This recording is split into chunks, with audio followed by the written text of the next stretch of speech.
On St. Matthew's Day, the day that celebrates the man and the saint who our church has taken the name. And it at least implies that we want to follow in Matthew's commitment. He got up and he followed Jesus. So we're saying, St. Matthew's Church, we want to be a people who hear Jesus and get up and follow. And Matthew, we know almost nothing about him. You heard that lesson today. That pretty much told you everything that we know about Matthew. But the first book of the New Testament, Matthew's Gospel, is attributed to his authorship at some level. And so Matthew, we believe, was a witness, someone who told the story of Christ. And so we want to be people who, in some way, in our own way, among the people we've been placed, witness to Jesus. And so we're St. Matthew's Church. But I want to presume to kind of look on the inside of Matthew a little bit today, with the little bit we know about him. There's this reading from Proverbs, the first lesson read before the microphone was turned on. And it begins like this. And think about Matthew sitting at the tax booth. My child, do not forget my teaching. Let your heart keep my commandments. For length of days and years of life and abundant welfare they will give you.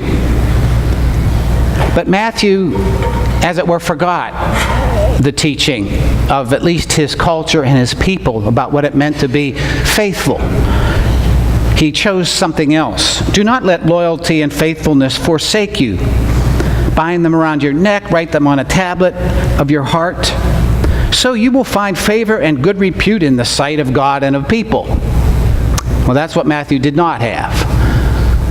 Collaborator with the enemy, using that opportunity to make money for himself.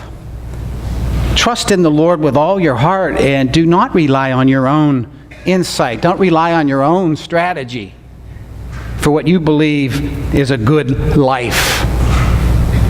And so Matthew made a choice to pursue a living that would guarantee that he had money. And Jesus comes to him. And I want us to pause and see the beauty of God. Because Jesus understood that he was seeking to be honoring his Father. That's what he called him, my Father, the Creator. And we see that Matthew did forsake, turn away from the way of life, at least his culture and his religion taught him would keep him in the right way. And yet the heart of God moves toward him. Jesus sees Matthew and he doesn't say, look at that. He goes to him. Matthew, follow me. The invitation, you see, to come and sit with me, eat with me, walk with me, talk with me, be in my conversations, become part of my life and my purpose, which is God's life and purpose. Come and be with me, Matthew. And Matthew responded to that.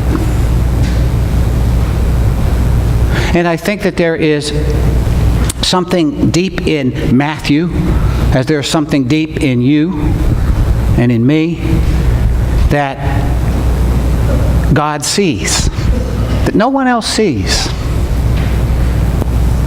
And he calls to it. He approaches us. Be with me. Talk with me. Come to my table. Learn from me. And that part of you, that beautiful part of you that is so hidden away, will come into life. I will restore you. The Proverbs talks about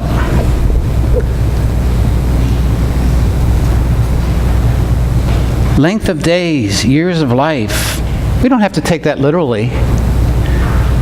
The person that is allowing God to show them who they really are, and the beauty of who they really are as a unique creation and human being, has a fullness of life.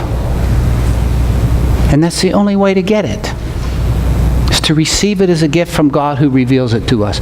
As we walk with Him and we listen to Him and we engage His purpose and get caught up in His life. So Matthew is sort of our sponsor. We want to say yes to that. And today we're going to recognize and give thanks for another person who said yes when Jesus said, "Follow me." Of course, I'm talking about Father Vince, who's going to be horrified for about the next 5 to 10 minutes.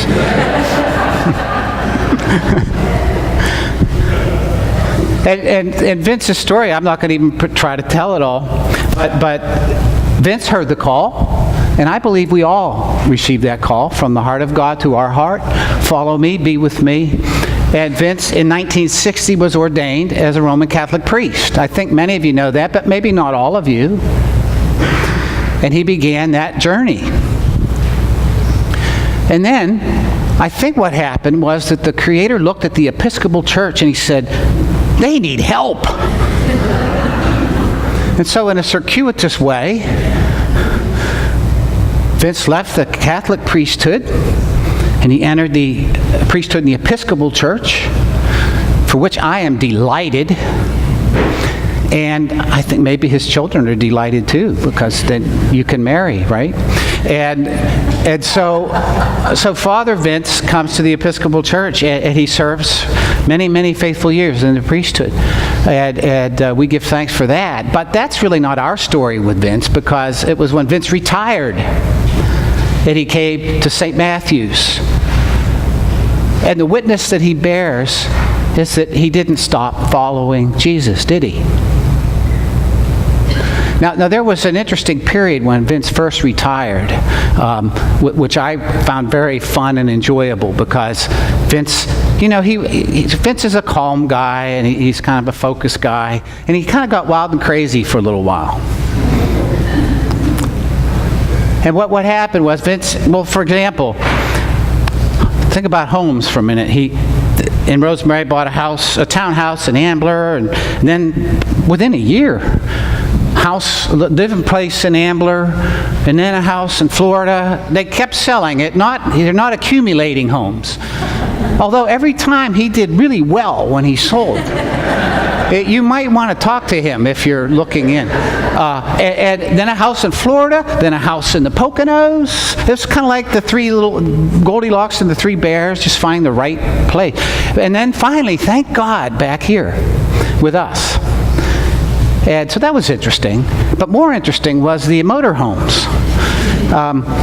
Vince called me one day. He bought a motorhome, and he asked me to come and bless it, which was really a lovely thing to do. We blessed the motorhome. And I think it was the next year, another motorhome. Bigger motorhome. And so, great, come and bless that motorhome. Was there a third motorhome? Yes, I thought so. And I think this was the one that was so big Rosemary wouldn't drive it. I mean, it was like a Greyhound bus size thing. And they're traveling around the country, and that's really exciting. And so we blessed that one too. And my favorite was Vince's big screen TV in his house in Ambler. And we're over to visit. It's come see my TV, and it's a fairly small little room. And you sit down in the chair, and there's this TV. I was getting whiplash just trying to kind of follow the action on the screen. But I'm having fun with my dear brother. But always, everywhere Vince went, whatever home he lived in, whatever motorhome he traveled in, wherever he landed, he always freely, generously served. He always freely, generously offered himself to serve as a priest, to make witness as a Christian. And so people in the Poconos were blessed, and people in Florida were blessed, and we've always been blessed here when Vince has been here. And we thank God for that witness. And that's the call to every single one of us. Trust in the Lord with all your heart, and He will make straight your paths. And you can mess around a little bit in there, get big TVs and motorhomes and things, but trust in the Lord all the way, all the time. That is our challenge, our invitation, and it will reveal to you the beauty of your life. And so we give thanks for that call. We thank God for the witness of Matthew, of our Father Vince, my brother priest, and I thank God for all of your witnesses. Amen.